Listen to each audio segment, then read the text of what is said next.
Hello, kumusta po kayo lahat? Ito po ang inyong old buddy na si Nurse Kaloy.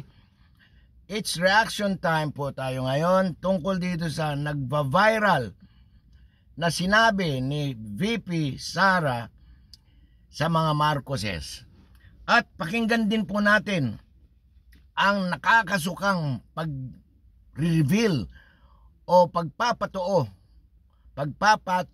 ni Pimentel, Senator Pimentel, tungkol dito kay BBM. May papakita po akong mga short clips, dalawa, magbibigay po tayo ng komento at aanalisahin po natin. Ito po ang una kong ipapakita sa inyo ay yung tinuran o sinabi ni VP Sara sa mga Marcoses sa kanyang press con.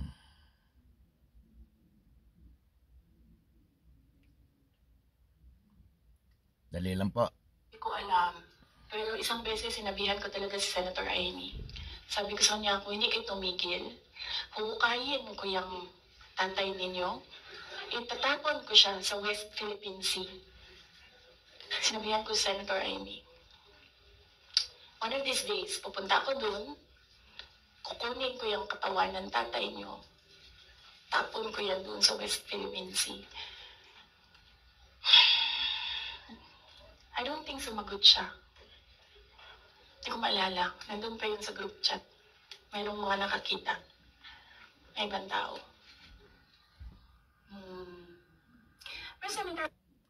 Ayun po. Bibigyan po natin ng reaction yan. Ngayon, depende kung saan po kayo panig. Kasi, doon sa mga political strategies na Maka Duterte, sinasabi po niya, hindi ko na papangalanan, sinabi niya na isang metaphor o salita lamang daw niya na hindi namang gagawin. Kumbaga, parang exaggeration. Meron din isang senadora at sinabi niya, kaya lang daw nasabi ni VP Sara yan dahil sa sobrang galit sa dahilan sa para siyang pinoprosecute dahil sa kanyang mga confidential funds, marami siyang issue. Kaya binabato siya. At yun nga ang kanyang nasabi. At sa dating speaker ni President Duterte, si Mr. Sal Panelo, nakita nyo naman sa video clip na nasabi ni VP Sara yung ipapahukay sa group chat, hindi in public. Tulad nga sabi ko, kung saan kayo panig, kung sinong paniniwalaan nyo. Ngayon, sa Maka pro-BBM, mga Marcoses, siyempre hindi maganda yan. Dahil ang paghukay ng isang labi sa kanyang libingan, yan ang tinatawag na desecration. Sa Tagalog, yan po ay isang paglalapastangan. Ngayon, nasa sa inyo pong yon kung saan kayo pabor o hindi sa sinabi ni VP Sara. Kayo po ang magkomento sa pagkatapos ng ating video. Pero, meron din po akong papakita sa inyo na isang pagpapakatotoo o pagpapatunay revelation sa sinabi ni ni Senador Coco Pimentel. Ito po, pakinggan nyo po ang kanyang sinabi.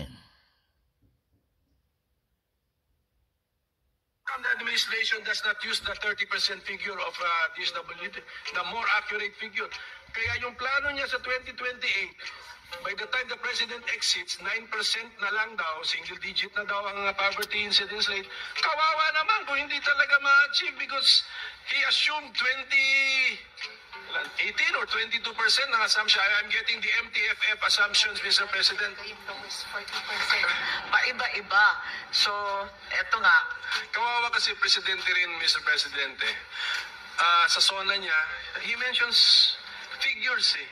Yes, 18% pati unemployment rate, naki-question natin, tinanong natin ang Dolly, mali-mali din ang mga figures. So ito, kung sabihin ng Presidente, poverty incidence rate will be down to 9% at the end of his term. Yun ang sabi.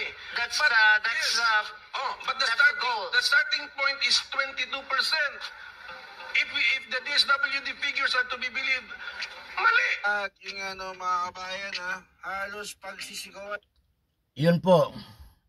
sa aking title, yung sinabi ni VP Sara sa aking opinion at per definition ng desecration, sa Tagalog, ang kanyang sinabi ay paglalapastangan sa labi ng isang namamayapa.